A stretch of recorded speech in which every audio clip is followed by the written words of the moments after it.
Welcome back, everyone. Welcome back to day number 13. Yes, the unlucky number or lucky number for some people of my 31 Days of Horror series. Yes, ladies and gentlemen, can't believe we've been doing this for 13 episodes.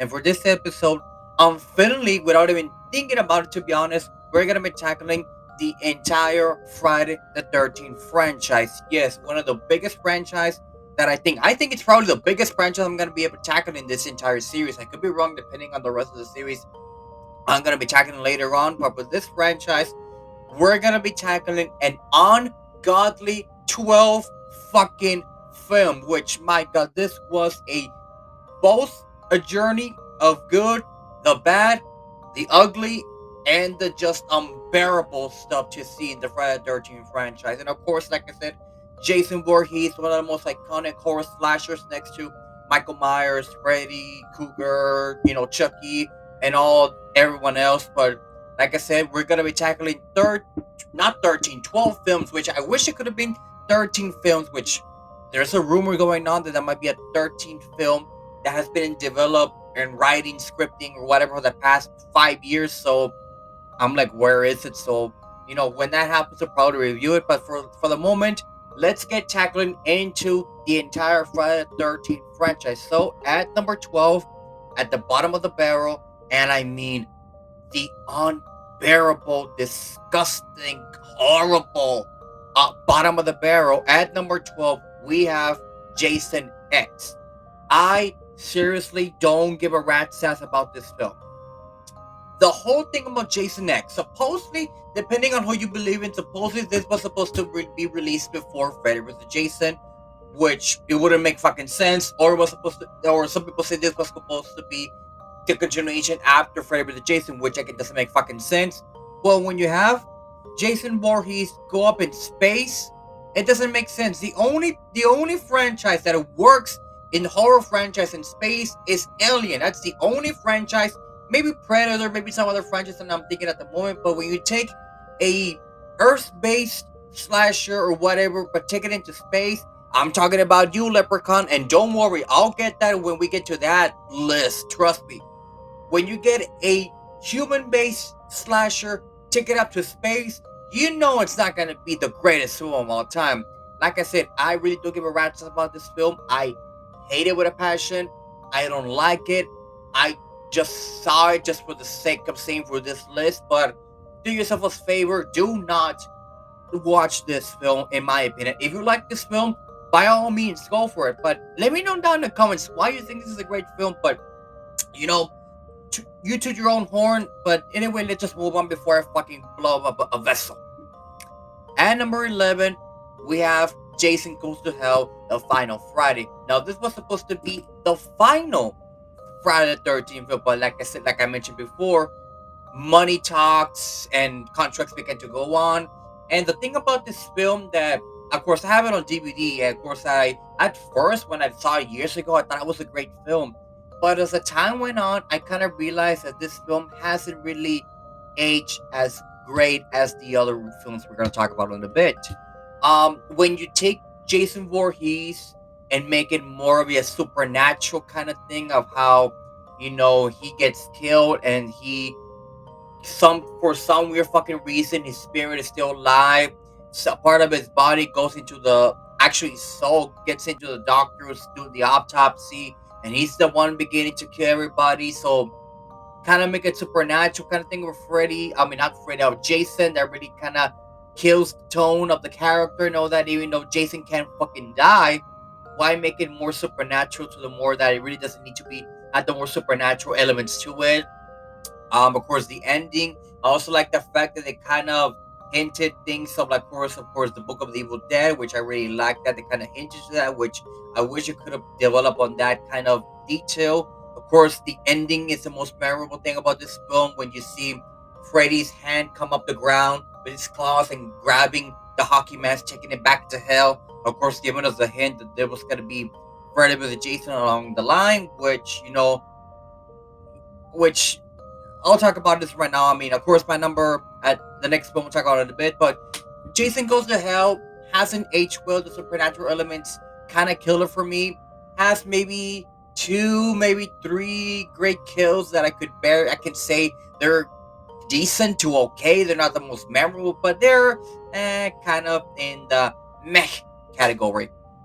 And speaking of Freddy vs. Jason, that brings us to number 10, Freddy vs. Jason. Of course, I talked about Freddy vs. Jason in my previous video on the Nightmare on Elm Street franchise, but I'll talk about it just a bit in brief. About, like I said, the execution wasn't the greatest.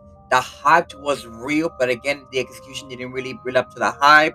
Um, I wish they could have made this more of a better film. I mean, like I said before, when you have two horror icons clashing for the first time in a film, it should have been like a match made in heaven or hell. And in this case, it was a match made in bullshit because, like I said, this film wasn't the best. Of course, has a bit more memorable kills than the previous ones I've talked about. But regardless, at number 10, Freddy versus Jason. At number 9, we have Friday the 13th, the 2009 remake. Yeah, it's funny to think that the last film in this franchise came out back all the way in 2009. And it's shocking that they have yet to develop a new Friday the 13th film, which is going to be counting down close to 13 years. Funny? Coincidence? I think not. But then, regardless, this film, I remember actually watching it in theaters. This was probably the first time that I can recall that me and my cousin and my dad actually had to go with it because this was an R-rated film. And of course, being 13, 14 at the time, you couldn't go by yourself. You had to go with a parent or a legal guardian or whatever. And I remember watching this film for the first time, and it kind of was a bit uncomfortable. Not because of my cousin, because I was watching it with my dad. Of course, when the sex scenes came up, like I know it was oh, like what the fuck am I watching? Am I supposed to be watching this? But overall, besides that, the film kind of lacklusters. It felt more like a Texas Chainsaw Massacre film, to be honest, than a Friday the 13th film. And you know, some of the kills are a bit more memorable, not the greatest. Like I said, the only thing I remember about this film is the fucking sex scenes, which that says a lot about me. But it's a film that I would probably recommend just to watch just once and say that you watched it. I wish that this remake was a bit better, the storyline was a bit better, but it's an okay little film. At number 8, we have Friday the 13th Part 8, Jason Takes Manhattan. This film was, oh god, I mean, this film was passable to maybe okay in watching this film because the majority of this movie takes place in a boat and then in Manhattan, which when you think about Jason Voorhees, you always think of him being in Camp Crystal Lake, always in his surroundings where he's more comfortable. But when you bring Jason Voorhees, an undead motherfucker, into the big city, the Big Apple, a place like New York City, Manhattan, it doesn't really transition into from paper into reality. It really doesn't sound as good as you think it's gonna be. I honestly thought that this film was, like I said, like a bit better, but not the greatest. Um, there was some sequence in the film when, especially at the very ending, when not Freddy, Jason is in the sewers and the water through the sewers is coming down, and you kind of hear Jason's like a little boy voice, so that kind of made me feel like kind of weird and like creepy. But you know, this movie, I wish it could have been a bit better than the previous films, but for the concept alone of taking Jason from Camp Crystal Lake into Manhattan, New York, I give him props for that. But again, wish the film could have been a bit more executed better. At number 7, we have Friday the 13th Part 5, The New Beginning. Now, this film was supposed to be like a soft reboot, sort of, maybe kind of a big deal. It kind of didn't really execute what it was planning to be. It was pretty much basically like a Scooby-Doo film. The reason is it was like a Scooby-Doo film was because it wasn't really Jason who was doing the killings. It was a person dressed up as Jason Voorhees doing the murders. So that's what I'm saying. It was like a kind of Scooby Doo thing, trying to find out if it's him, if it's not him, if it's Jason really back, or is he on still dead and all that. So it's a film that some kills are a bit more memorable. Like I said, as the list is going up and up, the kills are a bit more memorable, to close to iconic. We're not there by the iconic films. We're still a bit close to that, but you know, it's a film that as a age not as good as the rest of the films, not by a lot, but still a film that once in a while I put it on, and it's a film that I do really enjoy from time to time, depending on my mood. At number six, we have Friday the 13th, Part 7, The New Blood. Pretty much Freddy, not why am I saying Freddy all the fucking time? It's Jason Voorhees, motherfucker. Jason Voorhees, motherfucker. Jason Voorhees versus Carrie, pretty much. And it's not really Carrie, but it's close to Carrie, of course, when you have the main character, Tina, having this telekinesis kind of power. And of course, Jason coming back from the dead for the 1 billion time and trying to go reckoning in Camp Crystal Lake. And when you have that little standoff between Tina and Jason, you know, pretty much Tina does his whole psychic powers, trying to electrocute him, trying to hang him, trying to drown him, trying to do everything possible to kill Jason. But like I said before, it's hard to kill something that's pretty much already dead.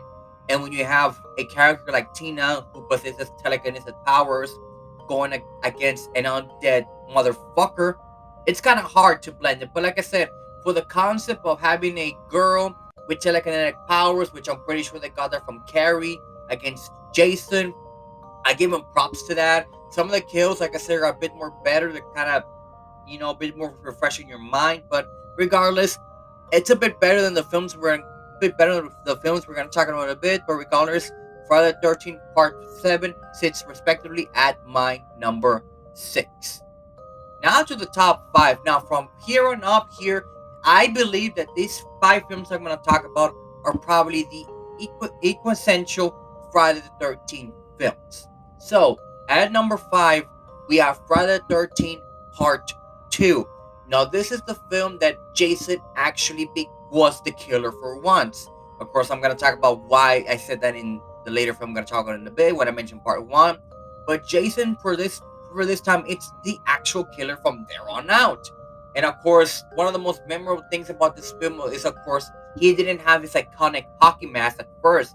He had a stack for a mask, and of course, he did all the killings. Of course, one of the most infamous scenes in this movie was when he's chasing one of the main characters, and she gets into the cabin where Jason's been hiding all this time, and you see Jason's mother's head in like this little shrine, and she tries to, I guess, lure Jason or mind control Jason that it's mother, you know, telling him not to kill her and all that. But Jason sees the head and of course tries to kill her, but of course they kill fucking Jason again. Like I said, a bit better. Like I said, from here on out are films that I do suggest anyone who wants to start their Friday the 13th franchise to go and watch. At number 4, we have Friday the 13th Part 3. Now, this is the film where Jason gets his iconic hockey mask. Not only that, this is the only film in the Friday the 13th franchise, I could be wrong, that was the only film that was released in 3D. And you can kind of tell that this film was made for 3D because some of the sequences in the film, of course, some of the kills when Jason has the machete down to one of the characters, or maybe one of the eyeballs pops out. Again, more memorable kills. But like I said, this was the first film that they were trying to experiment with 3D, which at times it does work and at times it doesn't, depending on your perspective of filmmaking and choreography. But like I said, it's a more memorable film because it's the film that gave us the iconic hockey mask, which a lot of people don't really know that Jason didn't have the iconic hockey mask until Part 3. Some people think that he started in the beginning of Part 1, which, like I said, I'll talk about in a bit. But for purposes of those iconics, it respectively sits at my number 4. Speaking of the first one, at number 3, we have Friday the 13th, the first film, which might shock a lot of people that actually have it at number 3, not even at number 1. Of course, like I said, at this with almost every single first film in the franchise, depending on the franchise, it's always the most critical film because you don't know if this is gonna be completely failure or it's gonna be complete success. So it's all up in the air. When this film, the thing about I like this film is the killer, of course, being Jason's mother, Mrs. Voorhees. You never actually see her until the very end of the film.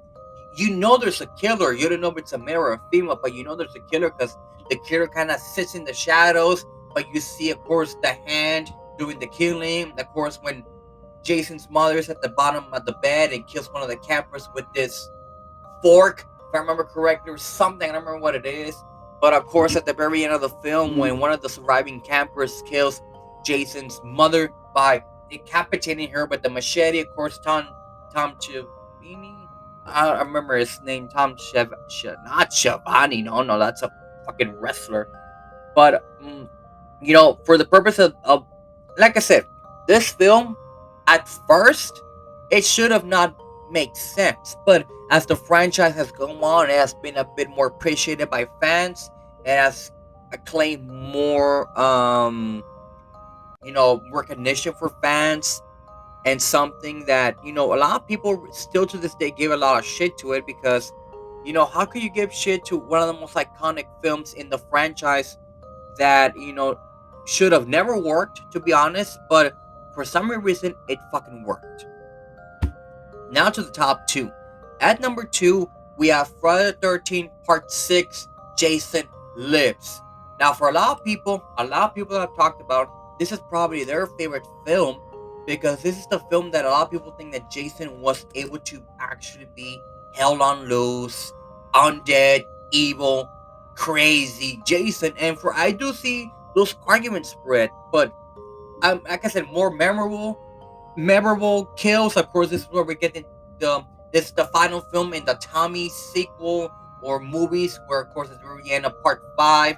You kind of hinted to Tommy kind of becoming Jason, or Jason's kind of getting to his head. And in this film, Tommy goes into his grave, starts stabbing the motherfucker, makes sure he's dead. When a lightning bolt strikes him, Jason comes back to life with a billion time again and starts to kill everybody again, starts to go rampant on everybody.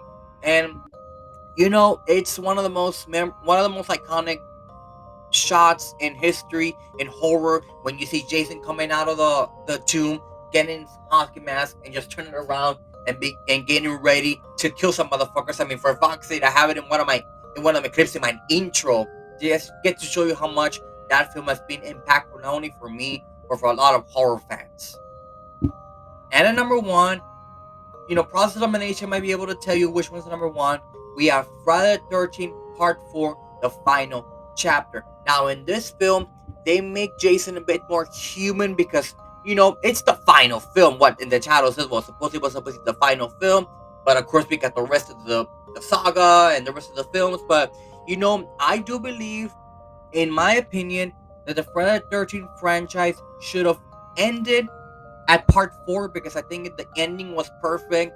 Again, the kills were more memorable. There was a bit more blood than usual. Jason was able to go even more loose, in my opinion. But I understand that money talks, but to me, part 4 is the ending of the Friday the 13th saga, which, if they would have left that at that, it would have been a fitting ending. Of course, when you finally kill Jason for good, you're thinking, oh, he's finally dead. There's no way in hell it's gonna come back. Of course, and then we get into part 5, part 6, and so on and so forth. But to me, part 4 is the best Friday the 13th film for the kills, the ending, everything about it, and of course, especially seeing it in Spanish in one of my local Spanish channels in Canal 56. They used to give this film so much. Of course, one of the most iconic shots is when one of the campers strikes him in the fucking head. He's like this, kind of like, get over here, you motherfucker. But, everything about this film was great. Jason's performance, everything about it. Like I said, it's a shame that a lot of people don't give the respect to this film like it should be. And for those reasons, part 4 is at number 1. And that's it for this video, guys. I hope you guys really enjoyed this video. Like I said, maybe a bit of a longer video because we had to go through 12 motherfucking films. This is probably the biggest franchise I have done so far. Maybe, maybe not. I'm still not sure, depending on the little things we're gonna talk about later in the next couple of days. But I guess I hope you guys are enjoying all this ranking mods I've been doing. To regular like, comment, subscribe, do that shebang. Go follow me on my Instagram, go follow me on my Twitter, and stay tuned for tomorrow's video for episode 14. We're gonna be tackling the entire Paranormal Activity franchise. Yeah, another weird franchise that a lot of people are kind of like saying, what the fuck, you're just gonna talk about that franchise? Because to be honest, there's some great films in that franchise and just some god awful to unpassable films. So stay tuned for tomorrow's video for that rank 'em all. Like I said, hope you guys are enjoying those rank 'em alls. Stay safe, everyone, and until next time, stay metal.